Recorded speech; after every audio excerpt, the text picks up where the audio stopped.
As you go on this little journey of becoming an owner-operator, there's a lot of things you have to watch out for. Here's 5 of them.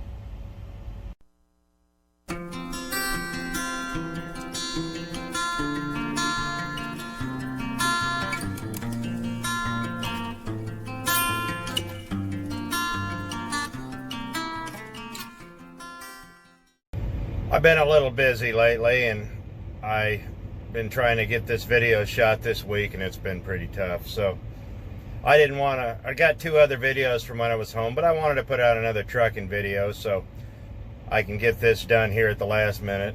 But that being said, there's a lot of things you have to learn when you become a truck driver, and more so when you become an owner-operator.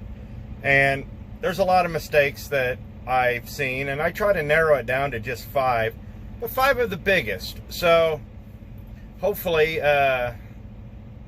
this will help. So let's get started. Now, the first 2 that I'm going to go over will translate over to company drivers also. And a lot of this stuff will, but a lot of this starts happening when you get a little more independence. You're brand new at it, and you know, you're just new. And the first one is picking and choosing. A lot of times when you go from being a company driver to an owner-operator, you think you're going to get to pick and choose, and things are going to happen, you know, as you want them. Nothing could be further from the truth. You're going to work harder than you ever have being an owner-operator. This is your butt on the line. So you're going to have to do whatever you need to do to be as efficient and as profitable as you can, especially if you're a lease driver, because your options are going to be very limited. And more often than not, most lease drivers I run into, they're not force dispatched, but we all know they are. You take it or leave it. That's no option. But put that aside, when you become an owner-operator and you get that freedom to pick and choose what you want to do, don't go hog wild, because you're only going to cut your own throat. It's going to take a good year to a year and a half to start figuring out what runs you like, what runs are going to pay the well, and how you can make things work. Because what worked as a company driver on mileage is absolutely not going to work as an owner-operator. Trust me on this. Really, trust me. Because a lot of the runs that you made money on as a company driver, you're going to lose money on as a owner-operator. It just, the pay is so much different, and the runs are going to be different too. And there's going to be things that the company paid for that they're not paying for now, like tolls, for instance, and you know, things of that nature. So that's something to be mindful of. Don't get too crazy about picking and choosing what you want to do. Figure it out, ease into it, and then your path will become clear. Now, I'm going to talk about hiding accidents. And this goes off of being a company driver too. It's more serious as an owner-operator. I was in North Platte the other night. Watched a truck, you know, hit another truck. Backed into it. It was a rookie driver. He made a very rookie mistake, and we could all tell he was new. And tried to get him to stop. Tried to get him. Dude took off like a scalded dog out of the truck stop. Couldn't catch him. Here's the problem. I had a dash cam which recorded it. The truck he hit had a dash cam that recorded it. The truck next to him had a dash cam that recorded it. And the 2 trucks in front of him also had beautiful 4K footage of the whole ordeal. And on top of that, 6 witnesses. If he would have just stopped, put the truck in the spot like he originally wanted to, and took his lump, nothing really would have happened to him. Yeah, he caused about $4,000 worth of damage. It didn't look that serious, but he broke a bumper and he broke a hood. And hoods are expensive. Trust me, it doesn't look like much, but when you delaminate one, it gets very expensive, which is what he did. But he made a mistake. But he thought he could get away with it. Look, instead of just taking your lump, having a little black mark that will go away in 6 months, he took off. Now the insurance company's involved. Now the cops are involved. There's a police report now. And chances are he may have lost his job. I don't want the guy to lose his job. But you can't run from accidents. So don't try to hide damage. And as an owner-operator, nothing's more true to make sure that every time you drop and hook or every time you get some new company equipment in your possession, you go over that equipment with a fine-tooth comb and mark off any significant damage or anything that's not reported. It's up to you, because if they think you damaged it, you're going to have to pay for it.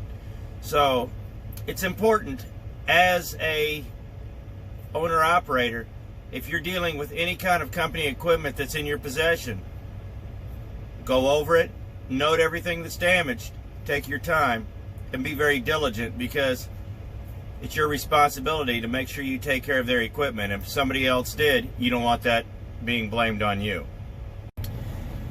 One thing I've noticed when a lot of guys become owner-operators is they, all of a sudden, they get flush with a few bucks, make some money, you know. They got a few good paychecks in the bank all of a sudden, and suddenly they're sitting on 5 or 6 grand. You know, these guys act like this is going to hold out forever. That didn't help. Sorry about the shadows. It's about 10 o'clock at night. I'm over here in Illinois right now. But I digress on that. But guys act like they're making big money and the big paychecks are going to just keep rolling in, and they never pocket it. The worst mistake I've seen brand new drivers make, especially brand new owner-operators, is they go through and go hog wild. They'll buy a camper, they buy motorcycles, they buy new pickup trucks, they buy all sorts of stuff.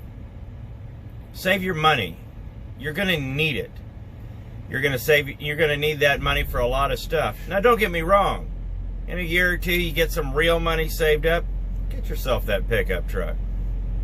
You know, if you like boating or camping or riding motorcycles while you're home, there's nothing wrong with those things. But the important thing is you need to have a nest egg off the bat. If you go through and go hog wild and don't save anything for a rainy day, it's going to bite you.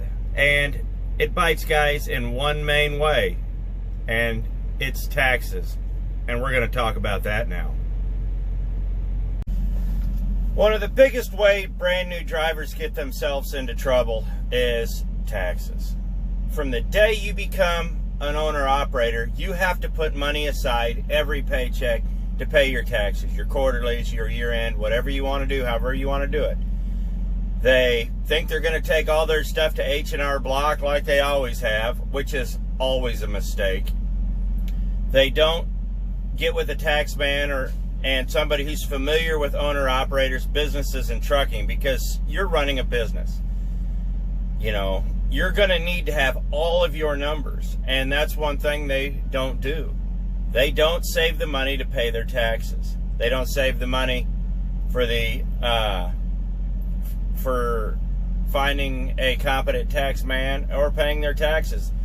They take it all to H&R Block, and those minimum wage employees, the first thing they're doing is telling you you owe $40,000 and they haven't done any work. A good tax man can get that down to 10, depending on how much you make. That's just on an average. Save your money. And save your money, because taxes are coming. Uncle Sam wants his cut. And the worst thing you can do is blow your whole wad. I got quarterlies coming up. I pay a lot in taxes. But, you know, I make good money and I have to pay good money. Uncle Sam's a pimp. But that being said, you're going to need that money for your taxes.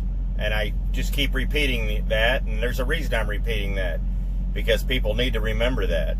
You know, Uncle Sam wants his money, and it doesn't matter what you bought or what you had or what you spent in the driveway. So take his cut off the top, just to protect yourself. And a good rule of thumb is, and I'm no tax man, but basically 9 to 10% out of every paycheck, put it aside. And I guarantee at the end of the year, at the end of the quarter, you'll have your money. Don't jump into it. And like I said, find yourself a good, competent taxman who's familiar with truckers. You'll be thankful you did. It won't cost you that much. And I'll tell you what, you're going to be a whole lot better off than a lot of these guys. The last thing I'm going to talk about is having a good name.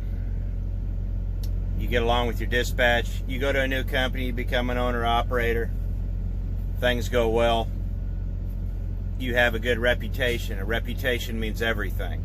They know you're good, they know you're going to get the job done legal, they know your equipment's up, and things are going well. This is a line where a lot of guys make a mistake. They think that in order to have a good name, they have to build points. They have to do favors. They have to do these things that can get them in a lot of trouble. Don't do that. There's no need to build points out here. These people these days, you're not doing them any favors. If you can't do the load, be very straight and be very honest that you can't do it. Even if it's a good paying load. I've had to give up a lot of good paying loads just because I could not legally do them. But you know what? I've always come out ahead. So if you're going to sit there and think you're going to build points with a company, it's going to bite you. And it's not going to work out well in your favor. Because no matter what you do, you're not going to impress anybody. So build up your name, but build it up properly. A good name is important. If they know that you're a good driver, you do things right, you do things legal, and you don't dilly-dally around, that's what they want. They want consistency, they want goodness, they want dependability, and they want quality. They're not interested in a brown noser who's building points. So, that's just a little food for thought. I know there wasn't much to this video, but this is something that had been on my mind. These are just 5-6 things that new drivers and new owner-operators need to be aware of. There's not a whole lot to it. And there's a few more that you're going to figure out along the way, like I said. But the important thing is save your money, keep your wits about you, and do your job. That's all you need to do. Don't try, like I said, don't try to build points. They don't care about that. That's not going to get you anywhere. Just work on your reputation, have a good reputation, don't be argumentative, don't argue, don't be combative. You know, they're going to send you places you don't want to go. You know, you got to do that sometimes. I go a lot of places I don't like to go. But as a result, they know where I like to run, and I do get to go to a lot of places I do like to go. It's important to have a good reputation, and the old saying's true, you do catch more flies with honey. So, keep your wits about you. Have fun out here, and remember this is a job, but you don't have to be miserable doing it. Sorry about the flash. I got a truck in front of me backing in. I'm over here in, where am I? Oh, I'm in New Baden, Illinois tonight. So, just keep your wits about you. Have fun. That's, you know, you gotta stay positive. So, I appreciate it. I hope this video helps and gives you a little bit of perspective. So, I appreciate it. Thanks for watching. See you next video.